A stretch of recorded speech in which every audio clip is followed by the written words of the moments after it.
Hello everyone, how are you today? I hope everything is good and all of you are healthy as well. So I would like to introduce myself first. My name is Santhi Dewi. I'm a 5th semester student of Ganesha University of Education, especially majoring in English language education.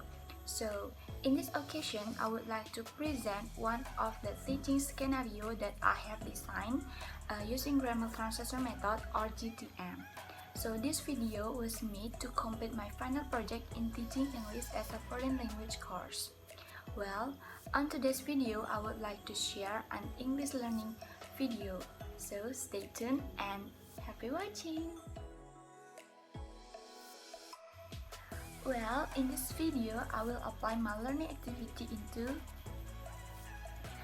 12th grade student of senior high school with the topic is descriptive text, and the method that I use in this learning activity is grammar translation method or GTM, and also I will develop two language skill of student, there is reading and writing skills. So, before we jump into the teaching activity, let me explain to you first what is grammar translation method. So, as you can see beside me, grammar translation method or GTM is a method in teaching foreign language, and the purpose of this method is to help students to be able to read and appreciate every literary works. So, GTM was the only method that widely used to teach a second language in the schools. This method emphasized teaching some linguistic rules in reading and writing, so rather than listening and speaking skills.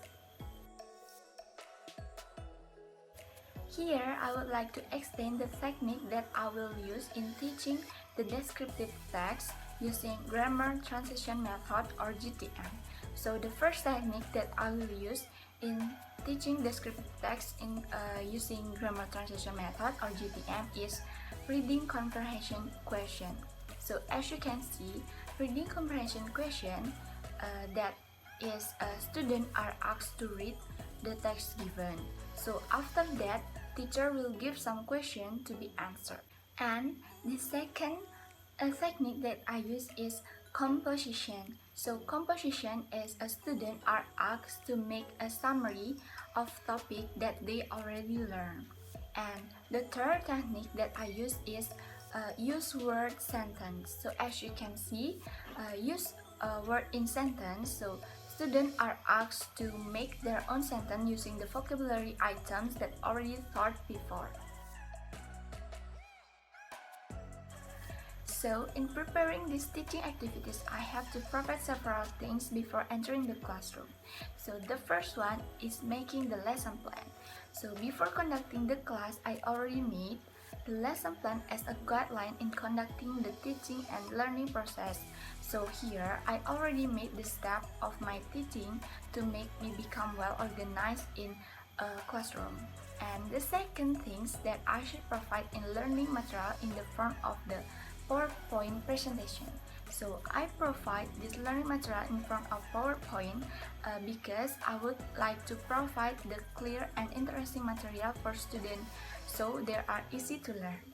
And we also can use online or offline videos and online and offline textbooks or many other learning material sources that a teacher can give to the students.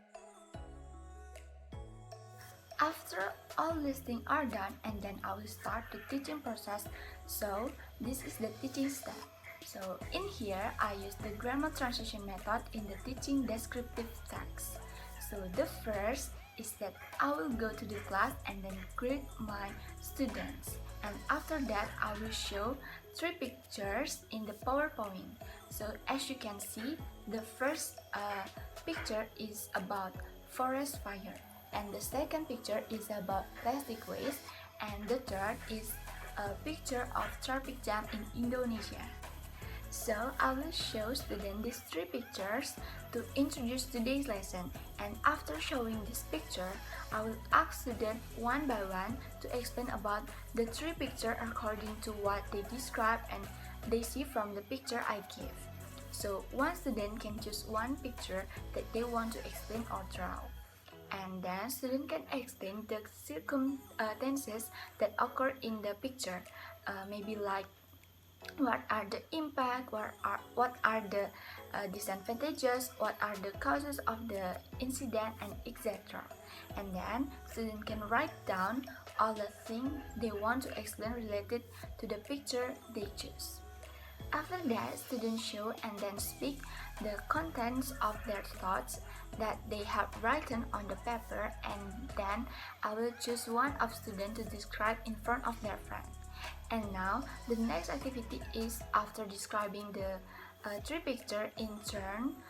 So the next is I will ask my student to conclude all the explanation that have been given by their friend based on the activities that have been carried out. And after that, after everyone comes with their thought as well as their opinion, I will give a brief explanation of this material, which is a descriptive text. So, what is descriptive text? So, descriptive text, as you can see, is the text which say what a person, a place, or a thing look like, and its purpose is to describe or reveal particular person, place, or thing. The generic structure of descriptive text is introduction and description.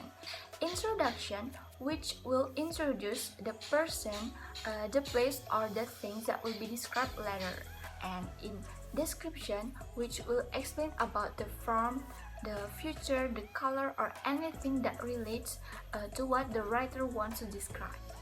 After I finish explaining and clarifying about descriptive text, now students are given a descriptive text along with several questions below that related to the text. And here you can see this is the descriptive text with several questions below.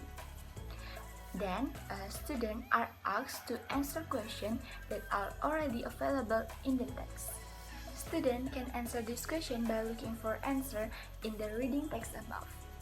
After students have successfully completed the answer and collected them, students now have the opportunity to ask questions that they have and what they don't understand during the lesson. So they can ask about descriptive text, or maybe about what they don't understand about today's material. Then, after the question and answer session is over, and now the teacher will give assignment for students. Students are asked to write a descriptive text about place, animals, people, actors or actress, a film, or about the other things. After everything is clear about the material and also about the assignment, and now the teacher can dismiss the class from the learning activity. In conclusion, from this learning activity, I hope my student can develop their basic language skill. So here you can get basic language, writing, and speaking skills. So in speaking skill, students are expected to improve their speaking skill by describing the activity from their picture given. So all students have their own turn to speak so that everyone talks in the class. And from writing skills, students are expected to improve their writing skill by making descriptive text, a paragraph about animals or others that have been mentioned before. So from here, they can improve their writing skills. So I think that's all about grammar translation method reading skill and also writing skill along with its learning activity. I hope you can gain something beneficial from my video. Thank you so much for watching. Stay healthy and have a great day.